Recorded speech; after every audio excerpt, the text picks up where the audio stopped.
Would you be brave enough to sleep in a home, knowing its floors were once covered in blood?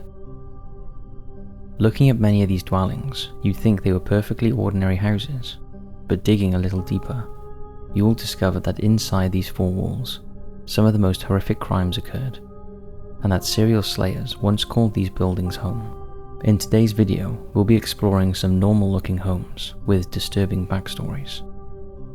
As always, hit those lights, sit back, and enjoy.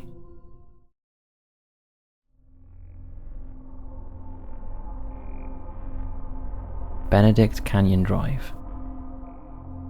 This quaint-looking yellow-painted 1930s property on Benedict Canyon Drive was once the home of Susan Jane Berman, the only daughter of David Berman, a Jewish-American mobster and prominent figure in the criminal underworld. As a young adult, Susan studied at UCLA, where she met American real estate heir Robert Durst, whose name is now infamous after he was charged with her murder in 2015, which until then had been a long-standing mystery. On December 24, 2000, Susan was discovered dead in her home. She had been slain execution style with a 9mm handgun and was believed to have been deceased for around 24 hours. An investigation into the homicide quickly stalled, and the case lay dormant for over a decade, until 2015, when her longtime best friend Robert Durst, who had walked her down the aisle in 1984, was arrested and charged with first-degree murder. Durst had initially crossed the radar of detectives when it was discovered that he may have been involved with the disappearance of his first wife, Kathleen McCormack, in 1982. He is also suspected of killing his neighbour, Morris Black, in 2001, although he was acquitted of this charge in 2003. Durst was known to be in California just days before Susan was found dead, and had flown back to New York the night before her body was found. The motive behind Susan's murder is believed to be that Durst needed her silence. It is suspected that Susan, who was Durst's confidant, knew something about the vanishing of Kathleen McCormack. Earlier in the year 2000, prior to the slaying, the New York State Police had reopened their investigation into the disappearance, and friends had urged them to contact Susan, who was killed just weeks after it became public knowledge that the case was being investigated again. Susan also facilitated Durst's public alibi after his wife's disappearance. Durst was convicted of Susan's murder on September 17, 2021. He was also charged in the disappearance of Kathleen McCormack, but died of cardiac arrest on January 10, 2022, before the trial could take place. The Benedict Canyon Drive property was last sold in 2005 for $905,000, and is currently not available for sale.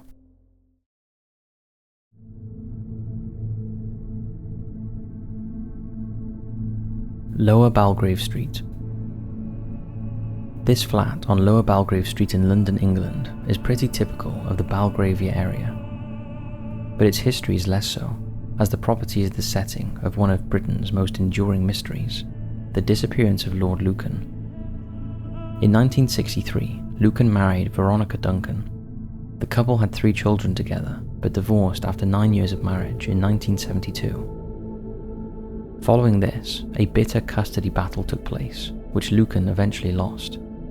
It's believed that he then became obsessed with regaining custody of his children, which set into motion the events of November 7, 1974. That night, Veronica and the family's nanny, Sandra Rivett, were attacked in the basement of the family home. Sandra was slain, while Veronica identified Lucan as her attacker. However, Lucan fled before authorities could get to the scene.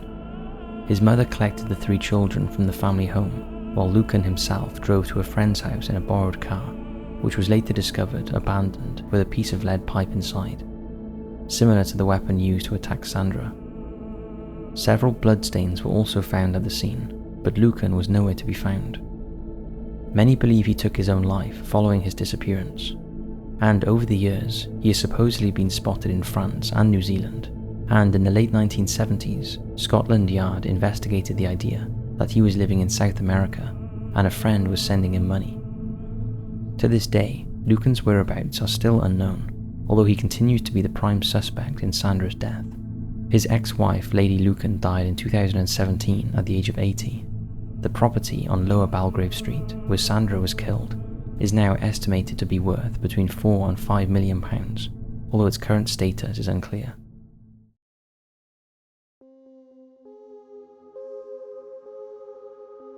Station Street. Located in Dapto, New South Wales, Australia, this cute-looking home on Station Street has a horrifically gruesome backstory dating back to the 1930s. It's since been dubbed by locals as the Mad Station Master's House.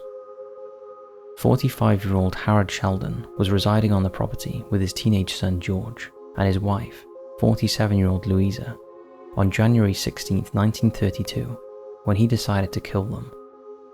He dealt Louisa a fatal blow by hacking an 18-centimeter gash into her head before striking his 19-year-old son unconscious.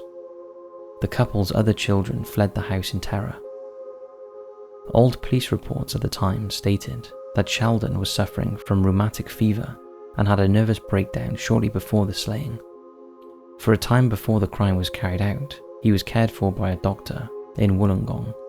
However, he was soon discharged and sent home. For 10 days, he seemed to live fairly comfortably in the house, but all that changed on the day he decided to kill. The children who fled the house managed to get the attention of the assistant station master, who immediately called the local police station. When authorities arrived on the scene, Sheldon was sitting on the back veranda, silently. He told the police, "I hit George, I've killed my wife." Louisa was rushed to hospital but died before she arrived, while George made a full recovery. Following the gruesome slayings, Sheldon was certified insane and sent to Long Bay Psychiatric Hospital. The property, which was built back in 1887, is a point of interest for tourists who are crime buffs and is a large heritage-listed building. With 3 bedrooms and 2 bathrooms, it was purchased for $270,000 in 2003 and last sold for $610,000 in June of 2017.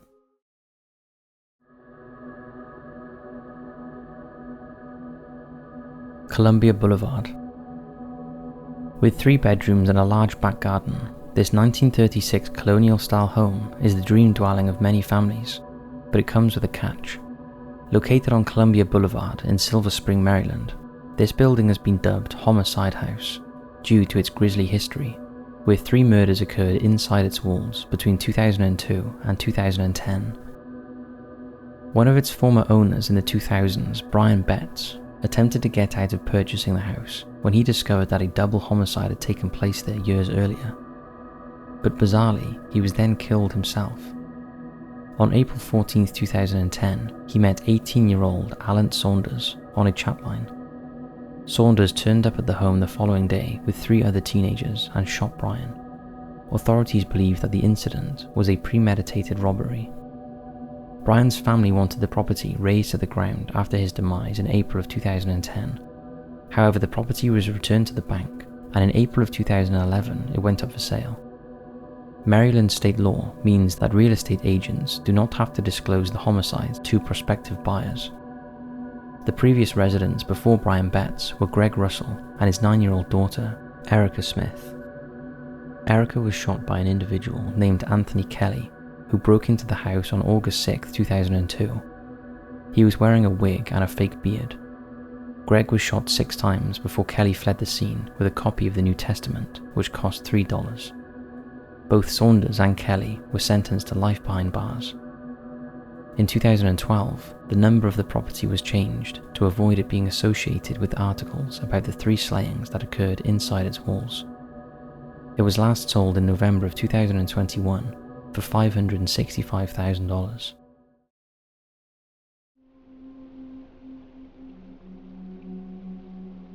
Sunnybank Road.